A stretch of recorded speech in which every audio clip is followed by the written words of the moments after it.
Bismillahirrahmanirrahim. Assalamualaikum warahmatullahi wabarakatuh. Di sini kami dari kelompok 8 akan menjelaskan hasil dari diskusi kami yang berjudul Sejarah Perkembangan Hukum Islam dan Pandangan Orientalis Joseph Skyhead.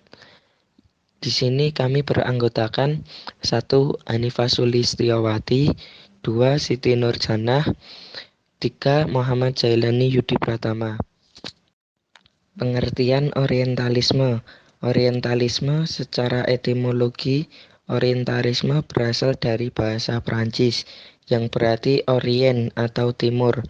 Kata tersebut mempunyai makna pengkajian mengenai apapun yang berkaitan dengan dunia timur. Secara terminologi, orientalisme yaitu sesuatu pemahaman mengenai masalah-masalah dunia timur.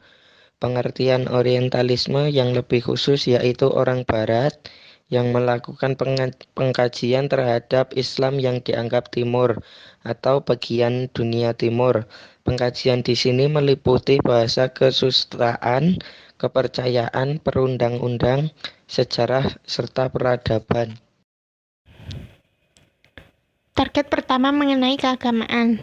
Dalam pandangan Hamdi Seksuit, target ini merupakan target pertama yang diangkat oleh orientalis.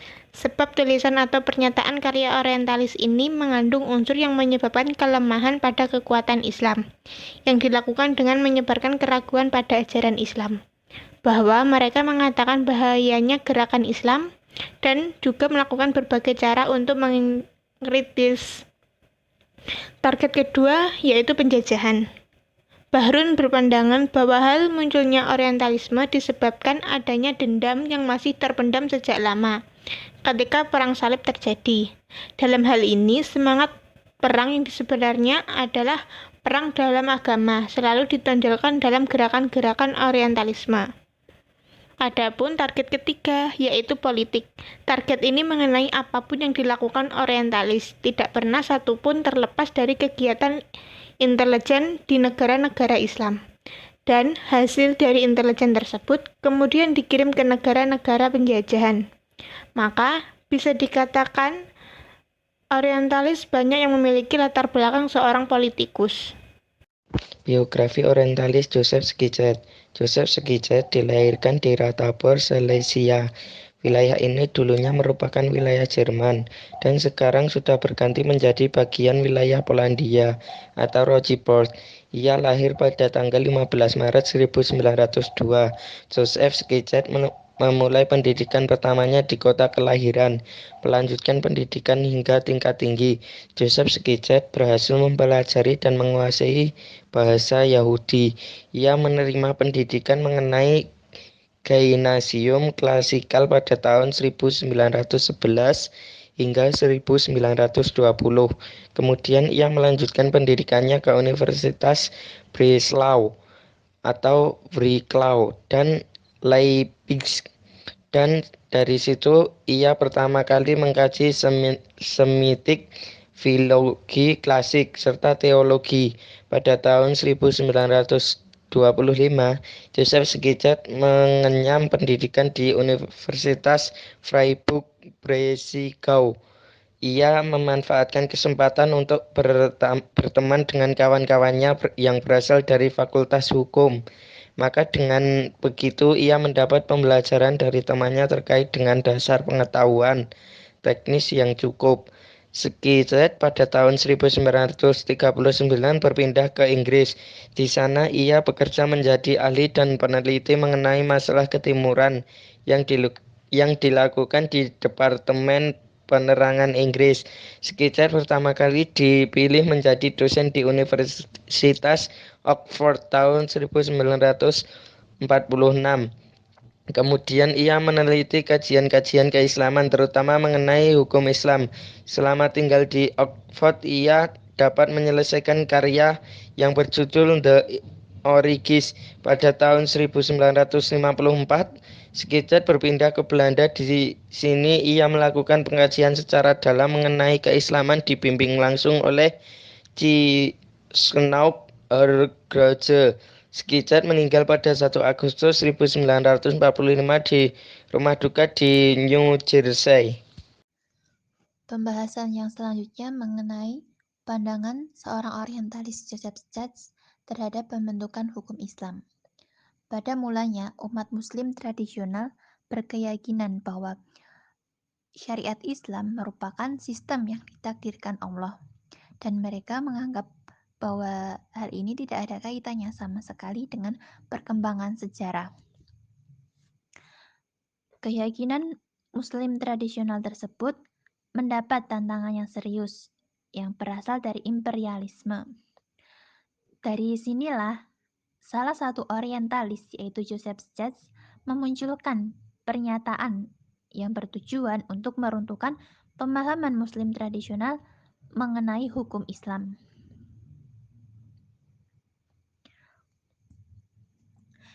Yang pada intinya, penelitian Joseph Schacht mengenai hukum Islam bertolak belakang dengan pemahaman tradisional. Penelitian Joseph Schacht bersifat historis dan sosiologis. Jadi menurut Joseph Schacht, hukum Islam itu sebagian besarnya atau termasuk juga sumber-sumber hukumnya merupakan suatu hasil yang terbentuk dari perkembangan sejarah. Pernyataan ini tentunya menimbulkan kontroversi di berbagai kalangan, terutama Muslim tradisional, dan sangat bertolak belakang pada keyakinan Muslim tradisional tersebut. Adapun pernyataan Joseph Schacht yang begitu kontroversial mengenai rujukan kepada hadis-hadis dari para sahabat merupakan prosedur yang lebih tua dan teori mengenai otoritas hadis-hadis dari Nabi yang lebih berkuasa adalah sebuah inovasi. Dalam membuktikan gagasannya tersebut, Joseph Schacht menguji istilah sunnah. Istilah sunnah di sini dilihat dari sejarah perkembangan sejarahnya, yaitu sunnah dipakai sejak masa peradaban Arab pra-Islam, awal perkembangan Islam, dan pada aliran fikih klasik seperti karya ahli hukum terkenal layaknya Imam Al-Syafi'i.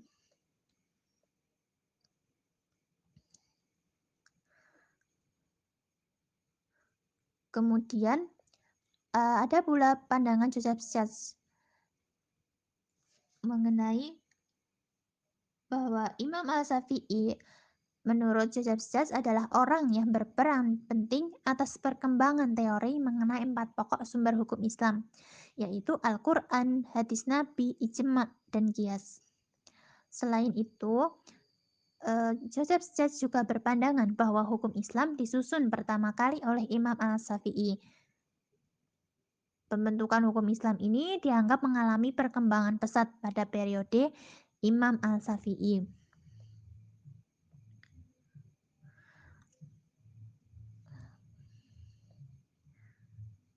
Kemudian, pembahasan yang selanjutnya mengenai pengaruh pandangan Joseph Schacht terhadap hukum Islam.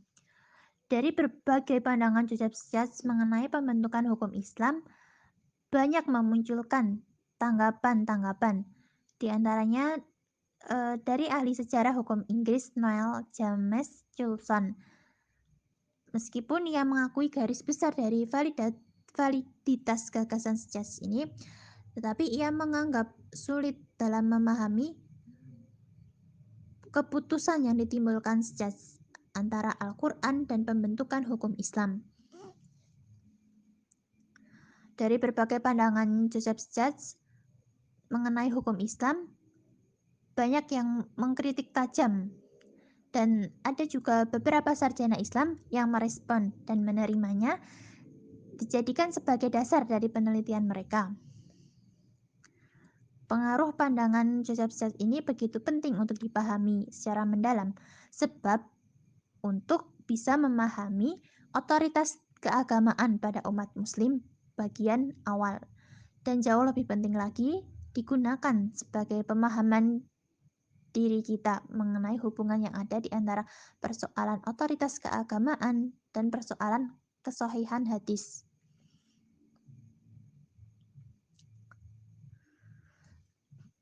Dalam pandangan sarjana Islam pada era modern, bahwa pada periode sejarah awal Islam, mengenai keagamaan ataupun politik berada di tangan pemimpin umat muslim atau disebut sebagai khalifah. Maka pada pendapat tersebut begitu menguatkan bahwa Nabi Muhammad merupakan pemimpin yang pertama bagi umat Islam, baik memimpin dari segi aspek keagamaan maupun politik dan sebagainya. Dalam hal ini pula menekankan pada berbagai praktek pemimpin yang memimpin selanjutnya, yaitu pada Khalifah Abu Bakar, Umar bin Khattab, Utsman bin Affan, dan Ali bin Abi Thalib.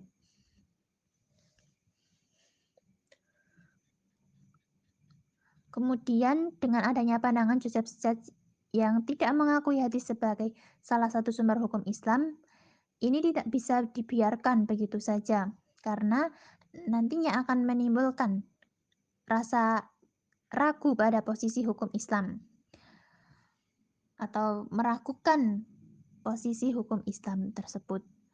Yang mana hukum Islam di sini dipercayai sebagai wahyu dari Allah, kemudian diturunkan kepada Rasulullah, terutama bagi orang dunia barat yang belum sepenuhnya mengenal hukum Islam.